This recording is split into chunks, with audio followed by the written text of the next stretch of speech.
Y'all need to give a hand to the Urban Land Conservancy for their tremendous partnership. Aaron Millville has been a tremendous partner. Make some noise. Come on, come on, come on, come on, come on, come on. They're helping us do so much throughout this city to address our issues of our challenging housing issue here in the city of Denver.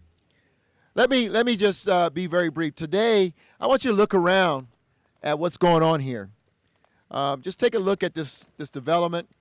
And the first thing I'm going to do is celebrate the councilman of this area, Councilman Paul Lopez, who is without question one of the coolest council members. I'll hold on to it, yeah. In west of the Mississippi. He took my mantle when I left city council. But no, I mean this sincerely when I tell you that this is a councilman who has fought very hard for his community. And all of what you see around here is completed and accomplished through his willingness to fight, his willingness to say we deserve better, and willingness to carry that message forward to City Hall and with our external, private, and community development partners. So I'm going to ask you to help me and celebrate Councilman Paul Lopez. Come on, come on, come on, come on, come on. Where is Norma Brambilla up front? Oh, there she is. I didn't see you sitting there. Let me tell you about this person. She comes to me wherever I'm in the hood, gets right in my face, and reminds me, don't forget Westwood, don't forget my community. And she has fought hard for this area, for the development you see here. She's fought hard for the Westwood Recreation Center that we want to bring to the area, right? Yeah. For parks. And I don't care what you say, whenever you go to a neighborhood that is successful, it's successful because you have advocates who don't care how you feel about what they're saying to you. They're going to fight on behalf of their community. So, Norma, thank you very much for being the leader over here. And I want to thank yeah, give her some noise, come on. I want to thank the Office of Economic Development for keeping Westwood on the list of catalytic opportunities and our catalytic investments. Here's why this pocket park is so positive for this area. One, we recognize that today our children spend about 60% staring at a screen. 60% of their days are spent staring at a screen, whether it's their phone screen, television screen, or computer screen. When we grew up, and I don't mean to flash back and say back in my day, but in reality, we were healthier than the children are today because our parents were very intentional about get out of this house, go outside and find something to play with or to play around or to climb on. And we were outdoors 60% of the time as opposed to being indoors 60% of the time.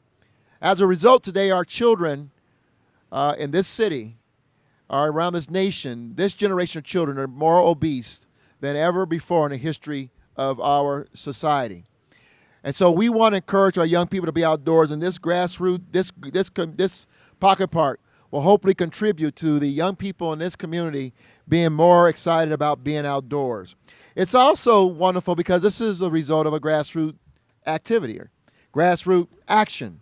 As I mentioned, Norma, her neighbors, and the people who live in this area have said we're tired of these blighted, run-down, neglected communities and buildings that exist here. We can do something constructive and recreational with this area, and you've done it. We're here today because the community spoke up, and the community acted, and the community said, make it happen. And so I want to thank the community for helping to turn this distressed area around. And by the way, this area was distressed, has been distressed at least for the last 15 years. Again, we want to thank Urban Land Conservancy for their bold vision, leadership.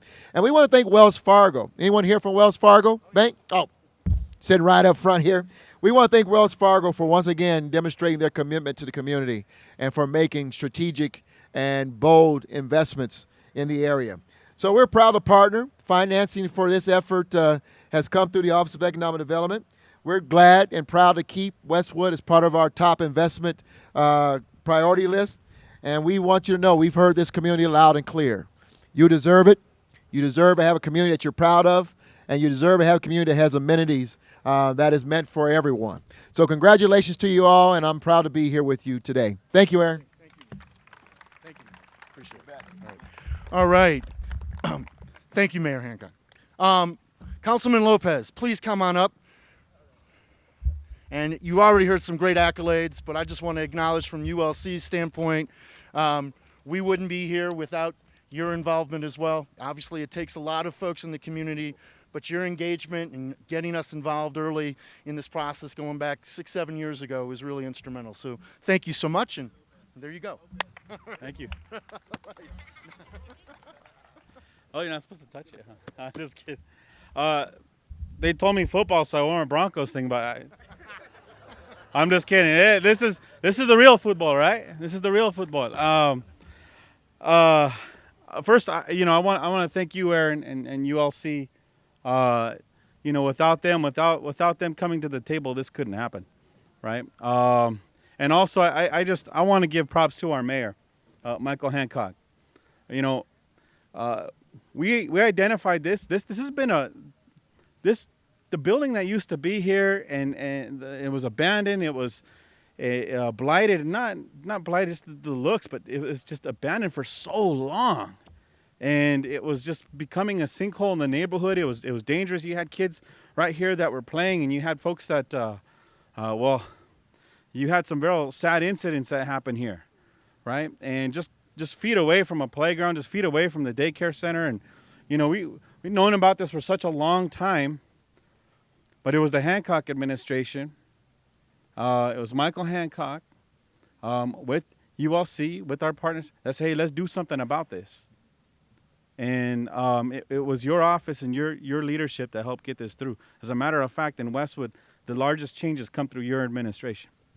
And I want to thank you for that. And I remember, when Michael and I were on the city council together, we toured each other's districts, and we brought Michael to the neighborhood, and Mayor Hancock was like, man, we cannot let this go, just continue to be like this. This is not right. This is not a humane standard of living. There's a heck of a lot more that we can do. Just because it's hard doesn't mean we should want to run away from it or ignore it or pretend it doesn't exist, right? And so I want to thank you for that, Mayor. When I was a little kid, I grew up here on Vrain and Morrison. And when I was a little kid, we used to come over to this little shop. This used to be a little neighborhood store. And that's where we came, right? That's where we came to buy our well, I hate to say this, but our potato chips and the Pepsi Clear, right? They just need to bring that back. Bring back Pepsi Clear. No, back in the day, that was our little shop. Well, it changed hands over time. It became a laundromat, and the owners of the property kind of just disappeared off of the map. They let it go, and it just stayed as was. When trying to clean it up or get somebody to fix the broken window, nobody would respond, and it was like that for over a decade, right? And what could be a good use, and what could have been maybe a store, or what could have been something that served the purpose of the community, was actually a danger to the community. And I remember coming here just as a kid, and we received so many complaints as a councilman, and I'm in my council office. We had so many complaints about what was going on over here, from the Head Start that was here, from folks just in the community and lived around it, the folks that lived in the trailer park that was right. This was a big, big issue. A lot of stuff going on. Then we brought Office of Economic Development to the table. ULC to the table, after community had organized around it. We brought Buku West, the business improvement district, the local maintenance district, to the table, and we decided to put our heads together. And we had to take site control of it, and that was very hard to do. But you know what? We did.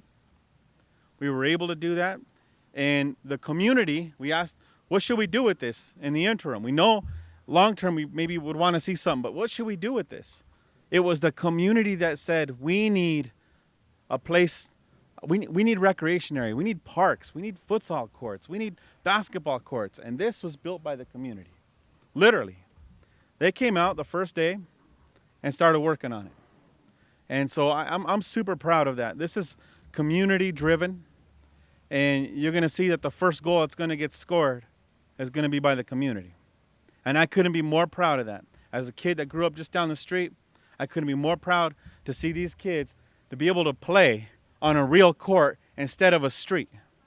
And that they have real goalposts. We had a couple stop signs. And, it's such a great amenity for the community, and it's spurring economic development in Southwest Denver. This is kind of the heart of all that work. Working closely with the mayor and the city departments, we've been able to see the first new parks in 30 years. We've seen pedestrian improvements through the neighborhood. We continue to see that. The first Westwood neighborhood plan was passed a year ago. The projects around us are we were able to help folks who were living in such a blighted condition and substandard conditions, such that if they ever complained about it, they were threatened with deportation. We were able to acquire that property, help those residents find a better place to live, and in the place we were able to work with folks to actually develop safe, sanitary, decent, and affordable housing. And that's what you're seeing going on around here. Those residents will have the first dibs on it if they choose to come back, and a futsal court. So, without further ado, I just wanted to thank everybody again, and also invite Maria Sepulveda from Wells Fargo, who was a great partner in this, to come and say a few words. And I just wanted to thank you on behalf of our barrio, of our community. Oh, it's our pleasure. Thank you. Y muchas gracias por mira. pronunciar mi nombre. Eso, María María Sepúlveda. Sepúlveda. I love Ahí that. está, We get to ahí está el bolón. Ahí está. Okay, gracias. Thank you so much, Councilman. I'm María Sepúlveda, and I am the Community Development Officer for Wells Fargo Bank, covering the state of Colorado. And on behalf of Wells Fargo, we are just so happy and proud to be part of this celebration to commemorate the completion of this project. As you've already heard, what was once an abandoned building is now a safe and beautiful place for kids and families to enjoy. And, it was just a couple of years ago that I joined with the mayor and other folks from the Office of Economic Development to grant the Urban Land Conservancy a $40,000 grant to help revitalize this area. And we know that's just one part of what was needed to get this done. There was a lot of hard work. I've talked to so many people who've worked so hard to make this possible, and I know how hard the community fought for this as well. So today we're finally getting the chance to really celebrate making this into a reality. And we recognize at Wells Fargo this is just one small step, and we're really hope that it makes a big difference in the lives of the community, so they can enjoy each other. They have a place to come together. I was remembering as I was driving down here for years, for too many decades, going to work, coming through here, and instead of it reflecting the vitality of the folks that live in this neighborhood, it was just a place to pass through. And this is just more evidence of how the hard work you've done in community building is paying off and making this a community that attracts business and work and play and all the things that make a community vital. So we also hope that this kind of work, and I know there's more work to be done around here, will attract other businesses to invest or to increase their investment to help revitalize and continue to make Westwood a place where folks are excited to come to work and play. So it's more important that we hear from Norma. So I would like to welcome Norma Brambila up. As you've already heard, she's a passionate community member who's led the community around the efforts to help make her neighborhood stronger and healthier.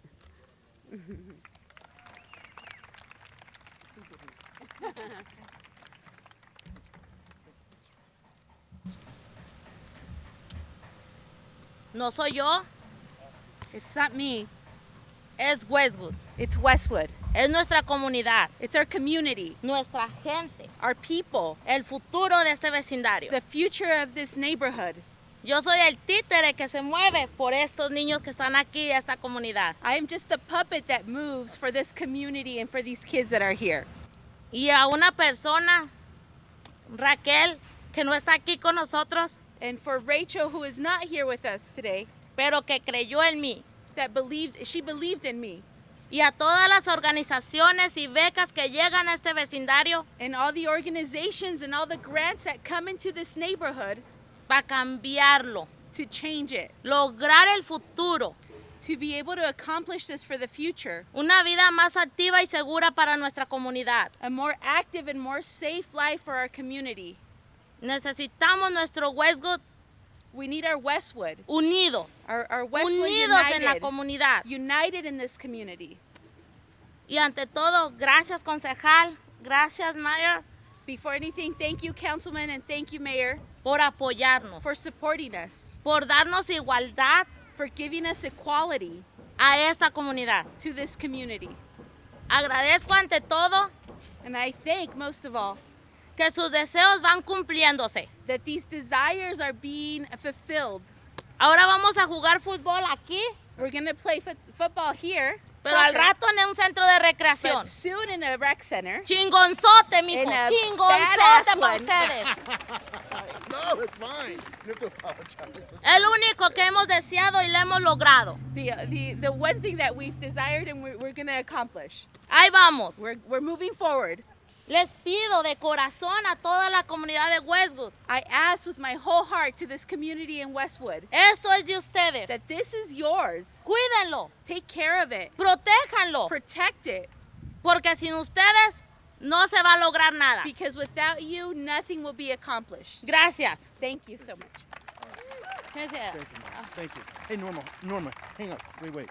Hey, just really quickly. So ULC got involved here, but as you know, Norma and so many folks from the community. Espéreme, Sure. I'll wait. espéreme poquito. Sorry, Norma. So many folks in the community were essential for ULC to get involved. Mayor, as you know, in Northeast Park Hill, the way we got involved at the old Holly Shopping Center, we learned our lessons there and we applied it here. We knew we couldn't just come into this community and buy property. We had to first work with the community. And so one of the first things we did was we started helping invest in getting Westwood Unidos off the ground, that we needed a community voice to really help us and shape this conversation about what happens here. And the other piece, to make sure that this lives on, we make sure this land you see today is a futsal court and a park. ULC will continue to own the land. It will be in a 99-year ground lease. So whatever in the future gets built as a community asset here, we're always going to preserve it because we own the ground. That's fundamental, so that we don't lose the community. The community that we worked for to make this happen, we want to see here in 99 years from now. Quite frankly, the ground lease is 198 years, just to be clear. So it's a permanent mechanism, a tool to make sure that we don't lose this great community asset. There's so many people to thank. You've heard from several folks, but I want to acknowledge a couple people. He was up front. He's got the cool hat, the fedora. Michael Mieta. Michael, you brought us into this from Office of Economic Development. Thank you, Michael. I don't see the folks from Trust for Public Land, but TPL, you guys were working on it. Oh, okay, there you are. Thank you, guys. TPL, thank you, guys. We wouldn't have been able, again, they were here first. They got us involved, so we really appreciate their support. Denver Water, CPD, Denver Services, Denver Wastewater, America Scores, Westwood Unidos, as you already heard, St. Charles, the folks that are developing the affordable housing around us. They were instrumental in helping in this work. Deborah Bustos, who led this work in getting the interim uses here. I want to also acknowledge Nancy Kerr, who is part of the project management team to really work through this process. Brightview, Extreme Makeover, our folks from Extreme Makeover. There's so many people to thank. It takes that many folks to make this happen. So I really want to acknowledge those folks. Did I miss anyone? I can't forget Jose from Buku. You heard Buku's name. Jose, raise your hand. Jose. And then Jesus from Paul Lopez's office. Jesus. Two very on-the-ground folks that really made this happen. Okay, I think I've thanked everyone. Did I miss anyone, Deborah? Oh, Beth Truby. That's right. But that's right. Beth left the Office of Economic Development, is at Chaffa, which is actually helping finance this. But Beth was also instrumental 6-7 years ago. And Christy, yes? Healthy Places. All right. Thank you from the Colorado Health Foundation. Hey, for folks who don't remember, you all remember this? We had a demolition party out here 3 years ago. And now this is what we brought. So I want to again thank the community. We're now going to have our grand opening kickoff.